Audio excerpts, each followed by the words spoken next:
नमस्कार, आप देख रहे हैं न्यूज इंडिया। मैं हूं आपके साथ पूजा मोहन पांडे।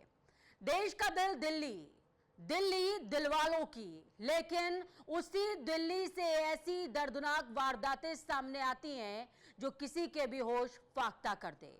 दिल्ली से इस वक्त की बड़ी खबर आपको बता रहे हैं। 9 साल की मासूम बच्ची से रेप की आशंका है। सूटकेस में शव मिला है। दिल्ली के नेहरू विहार इलाके की घटना के बाद परिजन और इलाके के लोगों में गुस्सा देखने को मिल रहा है। दिल्ली के नेहरू विहार इलाके में 9 साल की बच्ची से रेप और बाद में उसकी हत्या करने की आशंका जताई जा रही है। बच्ची का शव एक सूटकेस में मिला है। पीड़ित परिवार की शिकायत पर पुलिस ने आरोपियों के खिलाफ पॉक्सो एक्ट के तहत मामला दर्ज किया है, जांच शुरू कर दी है। इस पूरी घटना के बाद परिजन और इलाके को लोग जो हैं वो प्रोटेस्ट कर रहे हैं, विरोध कर रहे हैं।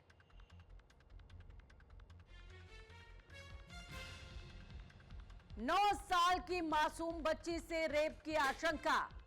घटना के बाद परिजनों में गुस्सा है, क्षेत्र के लोगों में गुस्सा है।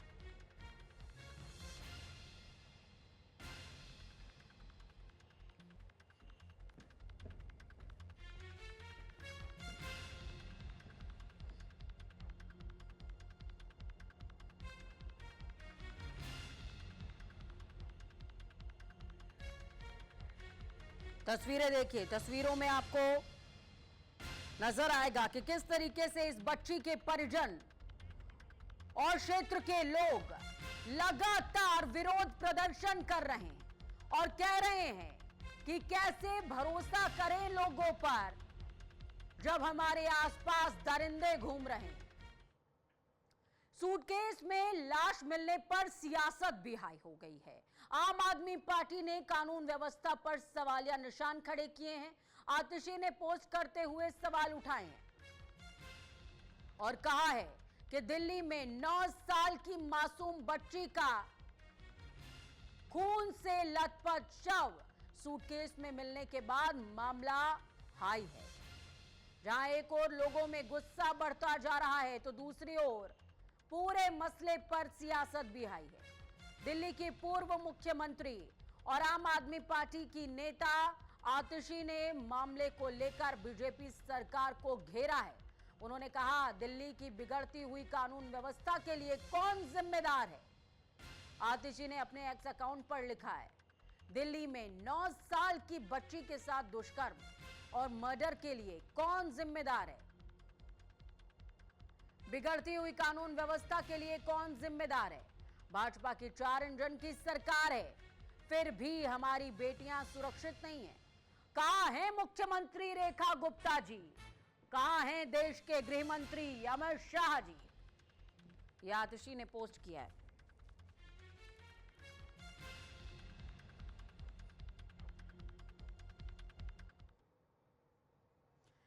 दिल्ली के सूटकेस कांड पर पूरा विपक्ष लामबंद नजर आ रहा है। दिल्ली सूटकेस कांड पर केजरीवाल ने भी निशाना साधा है। केजरीवाल ने बीजेपी पर निशाना साधा। बीजेपी के राज में बेटियां सुरक्षित नहीं है। दिल्ली सूटकेस कांड पर अब सियासत हो रही है। अरविंद केजरीवाल ने बीजेपी पर निशाना साधते हुए कहा, बीजेपी की 4 इंजन वाली सरकार में बेटियां सुरक्षित नहीं हैं।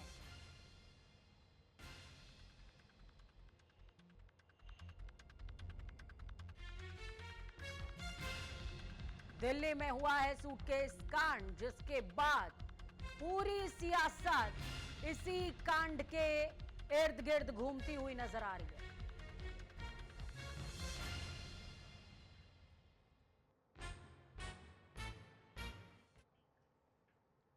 बच्चे से रेप हुआ, रेप के बाद हत्या की आशंका है। पीड़िता को बेहोशी की हालत में उठाकर जेपीसी हॉस्पिटल ले जाया गया। इसके बाद पुलिस की टीम अस्पताल पहुंची। बच्ची की मौत हुई। अस्पताल पहुंचने से पहले ही डॉक्टर ने जानकारी दी कि बच्ची अब नहीं रही है इस दुनिया में। सोचिए, 9 साल की मासूम बच्ची जो इस दरिंदगी का शिकार हुई।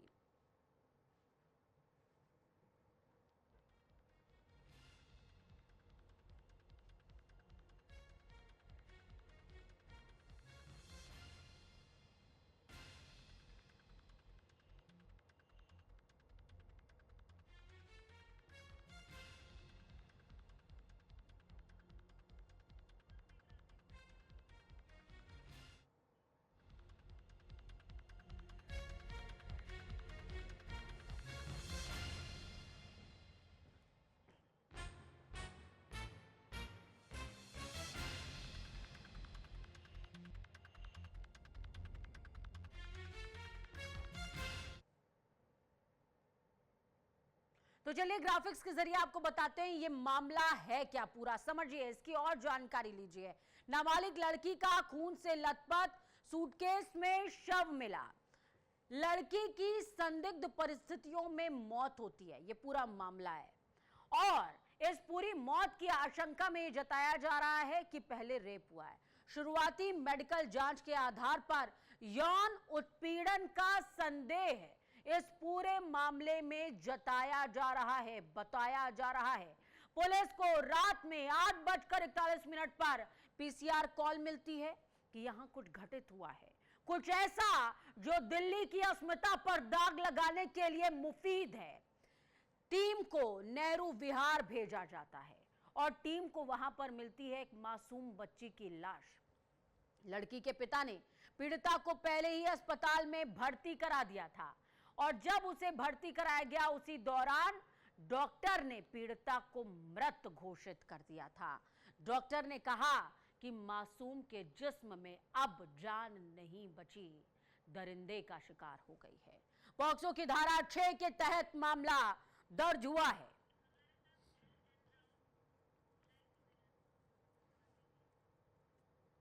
चलिए इस पर चर्चा के लिए हमारे साथ में मेहमान जुड़े हुए हैं। एलन राव हैं, रिटायर्ड आईपीएस ऑफिसर हैं आप। सर, मैं आपसे समझना चाहूंगी, पहले तो बहुत स्वागत है आपका। स्वागत के साथ सवाल सर, दिल्ली के दिल पर कितने और जख्म, मासूमों की कितनी और लाशें दर्ज होंगी, क्या लगता है? कानून में कमी है, दरिंदों के दिल में दहशत नहीं रही, लगता क्या है? नमस्कार मैम, आपको और आपके सभी व्यूअर्स को नमस्कार। और ये बड़ी दुखद घटना है, इसमें कोई इसमें अतिशयोक्ति नहीं होगी कि इसको कहा जाए कि ये जघन्य अपराध है और खास तौर से माइनर बच्चे के साथ किया हुआ अपराध है। जो पब्लिक में रोष है वो बड़ा जेन्युइन रोष है। जहां तक बात है कि इसकी क्या वजह हो सकती है, तो मैं समझता हूँ कि इसमें जो भी क्रिमिनल इसमें इन्वॉल्व है उसको का डर नहीं है, किसी वजह से भी हो सकता है। वो हैबिचुअल क्रिमिनल हो सकता है या कोई ऐसा जिसे दरिंदा जिसे कह सकते हैं, जो कि किसी नशे में होकर इसने किया हो। अदरवाइज कोई भी आदमी ऐसे किसी मासूम बच्चे के साथ ऐसा जघन्य अपराध कर तो दूर उसको सोचना भी नहीं चाहिए। लेकिन हाँ, यह तो क्राइम तो हुआ है, इसमें कोई डाउट नहीं है। और इस क्राइम को मैं समझता हूँ कि पुलिस बड़ी सीरियसली लेकर इसको सोल्व भी करेगी। सोल्व करने के बाद अपराधी पकड़ा जाएगा और अपराधी पकड़ा जाने के बाद उसके खिलाफ जो भी हमारे कानून के दायरे में रहते हुए इसकी इन्वेस्टिगेशन और ट्रायल होगा। ट्रायल होने के बाद अगर ट्रायल सही हो गया, इन्वेस्टिगेशन में सबूत सही हो गए, तो उसको सजा भी मिलेगी। और सजा भी बड़ा सीरियस है इसमें। इसमें बच्चे की उम्र 12 साल से कम है, इसलिए इसमें मौत की सजा का प्रावधान भी है। लेकिन सवाल यह है कि अब अपराधी को ढूंढना बहुत जरूरी है। पुलिस के लिए बहुत बड़ी चुनौती और लाइबिलिटी है कि क्योंकि अभी तक कोई शायद सुराग इसमें नहीं मिला है। सूटकेस में बॉडी मिली है, इंजर्ड मिली है और उसके बाद उसकी डेथ हो गई है। तो सबसे बड़ा चैलेंज इसके बाद पुलिस के पास है कि कैसे उस अपराधी को ढूंढा जाए। लेकिन मैं समझता हूँ दिल्ली पुलिस काफी सक्षम है और वो अपने टेक्निकल नो हाउ से और किसी भी साइंटिफिक एविडेंस के आधार पर जो भी अवेलेबल है उसके आधार पर जल्द से जल्द इस केस को सोल्व करेगी। और सोल्व करने के बाद अपराधी को कानून के शिकंजे के अंदर डालकर उसको डेफिनेटली जल्द से जल्द सजा दिलाएगी। सबसे इंपॉर्टेंट बात अभी इसमें यह है कि सबूत इकट्ठे करने हैं। सबूतों के साथ कोई कंप्रोमाइज नहीं होगी, कोई इसमें एविडेंस है उसकी कमी ना रह जाए।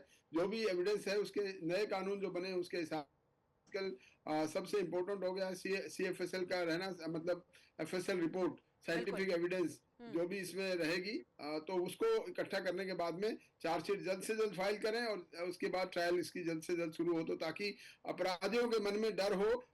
अगर ये अपराधी सजा हो जाता है तो वही सर रहेगा। आप इस तरफ संकेत कर रहे हैं, लेकिन क्या कुछ अभी तक हुआ है उसकी जानकारी हमारे संवाददाता सहयोगी, वरिष्ठ सहयोगी हमारे साथ में जुड़ गए हैं, अली शरर। मैं उनसे ये जानकारी ले लेती हूँ, तमाम दर्शक भी सुन लेंगे एक बार कि अभी तक इस पूरे मामले में आखिरकार कार्रवाई पहुंची कहां तक है। अली, अपडेट क्या है?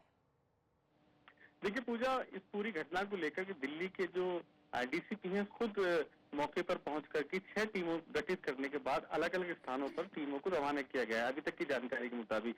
और इस आरोपी नौशाद, इसका नाम नौशाद है, ये भी अपने दर्शकों को बता दें। इस नौशाद के तमाम दोस्तों को पुलिस हिरासत में ले रखा है, उनसे पूछताछ जारी है। फिलहाल आरोपी का मोबाइल नंबर बंद आ रहा है, लेकिन वो यूपी के हापुड़ का रहने वाला है। इसी के मद्देनजर तमाम टीमें हापुड़ और अलग अलग स्थानों के लिए रवाना हो चुकी हैं। लेकिन ये जरूर कहा जा सकता है कि बहुत जल्द ये आरोपी पुलिस की गिरफ्त में होगा, जिसने त्योहार के दिन यानी बकरीद के दिन एक घर में मातम बर्पा किया हुआ है, क्योंकि 9 साल की बच्ची जिसे ये भी नहीं मालूम था कि घर वापस आ पाएगी या नहीं। धारा 6 के तहत ये पूरा मामला दर्ज होता है और अब इस पूरे मामले में किस तरीके की कठोरतम कार्रवाई देखने को मिलेगी, क्योंकि आईपीसी की धाराएं अब बीएनएस की धारा बन गई हैं और जिस दौरान हम भारतीय न्याय संहिता में चेंज कर रहे थे, महिलाओं के उत्पीड़न से जुड़े मामलों में कुछ गंभीरता और ज्यादा आई है। देखिए, बिल्कुल जब कानून में तब्दीली लाई जा रही थी तो बेहद गंभीरता से देखते हुए और महिला अपराध को भी सराहाया गया था। उसी के मद्देनजर काफी सारी तब्दीलियां की गई थी। लेकिन बच्ची नाबालिग है तो पॉक्सो एक्ट ही लगेगा। इसके आधार पर आगे की कार्रवाई की जा रही है। पोस्टमार्टम की रिपोर्ट का इंतजार किया जा रहा है कि पोस्टमार्टम में क्या निकल के आता है। फिलहाल ये जरूर कहा जा सकता है कि पुलिस ने मामला दर्ज कर दिया है और आरोपी की तलाश जारी है। पूजा, पुलिस ने मामला दर्ज कर लिया है, आरोपी की तलाश जारी है। हमारे साथ में एलन राव जी जुड़े हुए हैं, रिटायर्ड आईपीएस ऑफिसर हैं आप। सर, मैं आपके पास वापस आऊंगी। पुलिस ने मामला दर्ज कर लिया है, आरोपी की तलाश जारी है। कितनी भी हम पीटीसी करते हैं सर और कितने भी अधिकारियों से बातचीत करते हैं, शायद उनका स्टेटमेंट, और आप जब मौजूदा प्रशासन में रहे होंगे तो आपका भी कई बार स्टेटमेंट यही रहा होगा, मामला दर्ज कर लिया है, आरोपी की तलाश जारी है। लेकिन बड़ी जो बात है, आरोपी के मन में डर बैठना, क्योंकि दिल्ली के दिल में ये कोई पहला जख्म नहीं है, अब तो ये जख्म नासूर बनते जा रहे हैं सर। यस पूजा, डेफिनेटली ये बहुत ही इम्पोर्टेंट बात है ये जानना कि इस केस में क्या हुआ है। अब वो पोस्टमार्टम रिपोर्ट के बाद पता लगेगा वेदर उसके साथ में कोई सेक्सुअल असॉल्ट हुआ है। तो अगर तो बीएनएस तो बाद में बनाया, आईपीसी में भी 2018 में इसका संविधान संशोधन हो गया था कि अगर 12 साल से छोटी बच्ची के साथ में ऐसा दुष्कर्म होता है तो उसमें सजाए मौत है। लेकिन अब इन्वेस्टिगेशन के बाद ये साबित होगा कि असॉल्ट हुआ है बच्चे के साथ या नहीं हुआ है। इसके अलावा मैं आपको बता दूं, अपराधी को डेफिनेटली नाम अगर किसी का आइडेंटिफाई हो गया है तो उसको पकड़ना बाकी है, और पकड़ने के बाद में पूरी साइंटिफिक इकट्ठी करने के बाद में उसको कोर्ट में पेश किया जाएगा। और मैं समझता हूं कि जब डीसीपी लेवल के आदमी इसको मॉनिटर कर रहे हैं तो जल्द से जल्द और कठोर से कठोर इसमें कार्रवाई होगी। इसमें कोई शक नहीं है कि जब कोई भी आदमी सर्विसेज में होता है तो वो यही कहेगा इन्वेस्टिगेशन चल रही है और जल्द से जल्द इसमें रिजल्ट मिलेगा, क्योंकि इन्वेस्टिगेशन की डिटेल्स हैं वो मीडिया के साथ में टोटल डिटेल्स शेयर नहीं कर सकते, और क्योंकि ऐसा करने से इन्वेस्टिगेशन हैम्पर हो सकती है, इन्वेस्टिगेशन में रुकावट पैदा हो सकती है। इसलिए हो सकता है कि वो पूरी जानकारी अभी तक ना दे पा रहे हों। लेकिन ये पक्की बात है कि आज त्योहार के दिन ऐसा ये दुर्दांत इंसिडेंट हुआ है तो उसके लिए लोगों में खौफ बहुत जरूरी भी है और जेन्युइन भी है। ये गुस्से वाली बात ही है। और मैं समझता हूं कि पुलिस इस बात का बड़ा सीरियसली संज्ञान लेने के बाद में जल्द से जल्द इस केस के बारे में आगे खुलासा क्या होगा वो बताएगी आपको, और सही से ढंग से इन्वेस्टिगेशन करने के बाद में अपराधी के खिलाफ चार्जशीट जल्द से जल्द फाइल होगी। और इसमें ट्रायल भी मैं समझता हूँ, पोक्सो की स्पेशल कोर्ट्स होती हैं, स्पेशल प्रोसिक्यूटर होते हैं, उसमें ट्रायल का प्रावधान है वो बड़ा स्पेशल तरीके से, नॉर्मल हमारा जो क्रिमिनल प्रोसीजर कोड या बीएनएस है उससे थोड़ा हटके रहेगा, क्योंकि इसमें ऑनेस्ट प्रूव करने का अपराधी पर ऑनेस्ट होता है कि वो अपराधी उसने अपराध किया है नहीं किया। लेकिन प्रिजम्पशन जाएगी कि कोई आदमी इस केस में ऐसे पकड़ा गया है तो डेफिनेटली उसके खिलाफ यही माना जाएगा कि उसने अपराध किया है। तो अभी देखने वाली बात है कि अपराधी के क्या स्टेटमेंट और किस प्रकार से वो अपने आप को डिफेंड करने के लिए पुलिस को अपनी सुरक्षा में क्या कुछ, अपने बचाव में क्या कुछ कहता है। लेकिन पुलिस की इन्वेस्टिगेशन के बाद सबूतों के आधार पर उसके बचाव की सारी बातें हैं वो उसमें निरस्त कर दी जाएंगी, ऐसा मेरा विश्वास है। बिल्कुल सर, मैं आपके पास वापस आ रही हूँ। इस बीच हमारे संवाददाता सहयोगी पंकज वानखेड़े भी जुड़ गए हैं ग्राउंड ओ से हमारे साथ में। पंकज, मैं आपसे समझना चाहूंगी, जिस तरीके से ये पूरा मामला हाईलाइट हुआ है, मुझे लगता है कुछ गलतियां शायद परिवारों की भी रह जाती है। बच्चों को वो गुड टच बैड टच सही समय पर जो है वो सिखा नहीं पाते, और दूसरी तरफ शायद वो हेजिटेशन अभी भी उनके मन में बनी हुई है। उन्हें समझना होगा कि जिस तरीके के समाज में हम रह रहे हैं, दरिंदे घर में भी मौजूद हैं, समाज में आसपास मौजूद है, हो सकता है हमारे सामने मौजूद है। ये समझना पड़ेगा। पूरे मामले में सियासत करके, विरोध करके सिर्फ इस मामले को टाला नहीं जा सकता। इसमें न्याय चाहिए, ठीक बात है, लेकिन निराकरण क्या है? लेकिन बेशक पूजा देखिए, अभी अगर हालात देखेंगे जिस तरह से लगातार जो दुष्कर्म का मामला निकल कर आया है, उसके बाद से कई आरोप जो है वो वर्तमान में जो सरकार है, चाहे केंद्र में हो चाहे राज्य में हो, दोनों सरकारों पे आरोप लग रही है। और लगातार उसके अलावा सबसे महत्वपूर्ण ये भी निकल कर आया है कि जो तमाम लोग हैं, जो नाराजगी है, वो ज्यादातर नाराजगी जो है सरकार से हो रही है कि जब इस तरह की वारदात होती है तो सरकार क्या कर रही है। लेकिन इसको इस तरह से समझना चाहिए पूजा की मामला एक्चुअल ऐसा है कि जब बच्ची अपने घर से निकलती है, उसे कहा जाता है कि बड़ी मम्मी के यहाँ से कुछ सामान लेके आना है, तो वो अपनी बड़ी मम्मी के यहाँ जाती है और उस बीच में नौशाद नाम का व्यक्ति है, वो दुष्कर्म और उसकी हत्या कर देता है। इस बात की नाराजगी हर जगह लगातार बनी हुई। लेकिन राजनीति की बात करूं, अरविंद केजरीवाल लगातार आरोप लगा रहे हैं कि अगर आप देखेंगे सरकार चौतरफा सरकार उनकी है, चारों जगह उनकी सरकार है, चाहे केंद्र में हो, चाहे एमसीडी में हो, चाहे राज्य में हो, तमाम कानून व्यवस्था उनके हाथ में। तो ऐसे में सरकार से इसमें चूक कैसे होगी, इस सरकार पर सवाल खड़े किए जा रहे हैं। अब तक आरोपी क्यों नहीं पकड़ा गया? उधर कांग्रेस भी लगातार इस बात को लेकर आरोप लगा रही है कि अब तक जो आरोपी वो पकड़े क्यों नहीं गए हैं। तो तमाम सवाल है, जो राजनीति लगातार हो रही है, लेकिन सवाल फिर भी यही बनता है कि वो दुष्कर्म कब पकड़े जाएंगे। जो ऑफिशियल जानकारी अभी मिल रही है पूजा, वो ये है कि करीबन 6 टीमें बनाई गई हैं जो लगातार छापेमारी कर रही हैं। वो गुजरात से लेकर राजस्थान से गाजियाबाद, दिल्ली और इसके अलावा अन्य राज्यों में भी लगातार जो छापेमारी का काम है वो लगातार जारी है। और प्रयास ये भी माना जा रहा है कि देर शाम तक आरोपी पकड़ा भी जा सकता है। लगातार उनके जो तमाम संपर्क के लोग हैं उनसे संपर्क किया जा रहा है और उनको ट्रेस किया जा रहा है, उनकी जानकारी निकाली जा रही है। और लगातार जो उसके पहले क्या उसके ऊपर कई गुनाह थे, नौशाद के ऊपर क्या पहले भी इस तरह की वारदात को अंजाम दे चुका था या क्या अन्य वारदातों में उसका संलिप्तता थी, उस तमाम जानकारी जो है अभी निकाली जा रही है। और उसके बाद बिल्कुल अभी जो मौजूदा टीम है वो अलग अलग जगह रह की माफी चाहूंगा छापेमारी कर रही है। बिल्कुल, मैं आपके पास वापस आ रही हूं पंकज, लेकिन इस बीच अली हमारे साथ में जुड़े हुए हैं। अली, दिल्ली से भी पहले भी ऐसा मामला सामने आया था जब इस तरीके से कह सकते हैं कि रेप की घटना देखने को मिली थी, पूरी दरिंदगी देखने को मिली थी। और इस दरिंदगी के बाद उन लोकेशंस पर पुलिस ने शिकंजा कसना शुरू किया जो उसके रिलेटिव्स थे, आरोपी के जो रिलेटिव्स थे वहां पर शिकंजा कसना शुरू किया गया, क्योंकि पूरी उम्मीद थी कि आरोपी अपने दोस्तों के यहां, अपने रिश्तेदारों के यहां कहीं भी जा सकता है। तो क्या इस पूरे मामले में भी इसी तरह का इनिशिएटिव लिया जा रहा है क्या? और दूसरी बात कि इस पूरी घटना में कहा जा रहा है कि दरिंदगी हुई है, इस बात का संदेह है, तो क्या इसकी क्लियरिटी अभी तक मिल पाई है क्या? यौन उत्पीड़न है, दरिंदगी है, हत्या है, सूटकेस में पैक किया गया, उस लिहाज से इसका ट्रीटमेंट होगा, दरिंदगी के लिहाज से इसका ट्रीटमेंट होगा, कैसे होगा? 2 सवाल है मेरे आपसे। देखिए पूजा, आपको याद होगा दिल्ली में एक कंझावला कांड हुआ था जो दिल्ली को दिल दहला देने वाला कांड कहलाया गया था। हालांकि उसमें पुलिस ने इन्वेस्टिगेशन किया, आरोपी गिरफ्तार हुए, वो भी बहुत चर्चाओं में रहा था। आपको याद होगा, आपने मेरे साथ इसी तरह से खबर को जाना था। तो आज फिर यही मुद्दा है दिल्ली के लिए, क्योंकि दिल्ली के में महिला सुरक्षा पे सवाल उठ रहे हैं, विपक्ष हावी हो रहा है, और प्लस पुलिस पे बड़े सवाल इसलिए उठ रहे हैं क्योंकि कल बकरीद का त्योहार था, देश भर में ईद मनाई जा रही थी, उस समय पुलिस अलर्ट मोड पे थी। तो फिर कैसे मिसिंग हुई बच्ची, क्योंकि बच्ची मिसिंग होने के करीब 7 से 8 घंटे बाद उस मकान में उस फ्लैट में उसकी बॉडी मिली है, जहां स्थानीय लोगों ने उसे देखा था जाते हुए। तो अब सवाल ये है कि इस पूरे मामले को लेकर पुलिस किस तरीके से इन्वेस्टिगेशन कर रही है, जो आपने सवाल पूछा।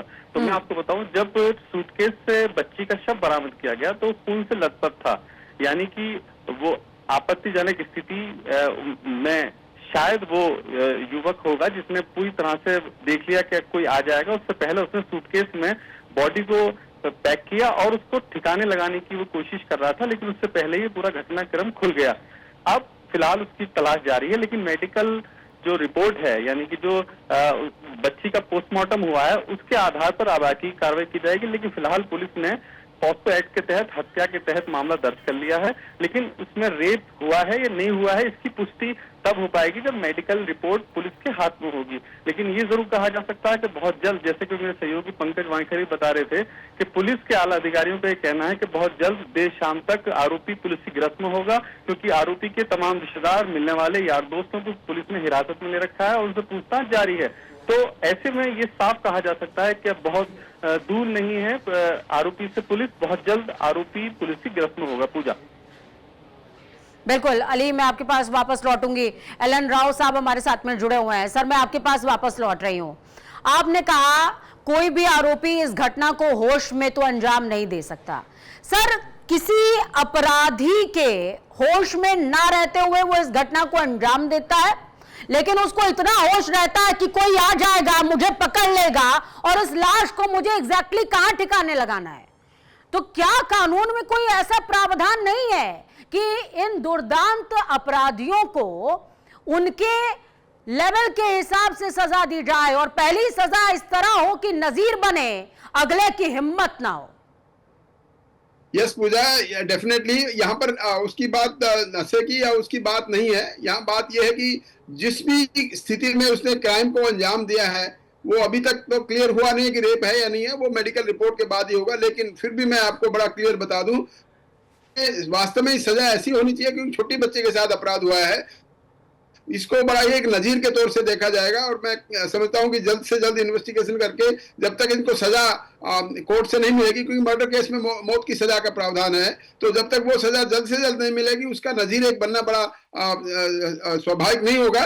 नजीर तभी बनेगी जल्दी से जल्दी इसकी इन्वेस्टिगेशन के सजा को इसको पूरा किया जाए। लेकिन हमारे देश का कानून कुछ ऐसा है कि जैसे आपने निर्भया का केस भी देखा होगा, 2013 का केस 2020 में जाके फांसी की सजा उसको हुई थी, तो वो 7 साल उसमें भी लग गए थे। लेकिन ये कहीं ना कहीं हमारे कानून की ढिलाई है, इसको दूर करना बहुत जरूरी है ताकि अपराधियों के दिमाग पर जल्द से जल्द ऐसा असर हो, उनको डर बने, उनको भय रहे कि हाँ अगर हम ऐसा अपराध करेंगे तो पकड़े जाएंगे। इस केस में जैसा बता रहे हैं कि जब किसी ने देखा था वो सूटकेस को छोड़ के भाग गया था, तो डेफिनेटली मर्डर करने के बाद अगर कोई सूटकेस में छुपाता है तो उसका मकसद ये होता है कि उसके बारे में जानकारी ना हो और उसको वो कहीं न कहीं ऐसे ठिकाने लगाता कि बच्चे का कई दिन तक पता नहीं चलता, उसके बाद तब तक ढीला हो जाता काम और अपराधी तक पहुंचने में पुलिस की इन्वेस्टिगेशन थोड़ा सा डिले हो जाती। लेकिन वो इत्तेफाक ये हुआ कि उसके बारे में पता लग गया और वो भाग गया, और तभी वो मेरे ख्याल से एविडेंस भी है आई अभी समझ कि वो कौन आदमी था जो ऐसा सूटकेस छोड़ के भागा है, तो ये इसीलिए उसका नाम भी सामने आया है। तो एविडेंस तो है इसमें, डेफिनेटली डायरेक्ट एविडेंस भी है, और साथ में अभी अगर उसके साथ में दुष्कर्म हुआ है तो मेडिकल एविडेंस में आएगी, उसकी बात सारी चीज आएंगी, या मर्डर कैसे हुआ है ये देखना पड़ेगा।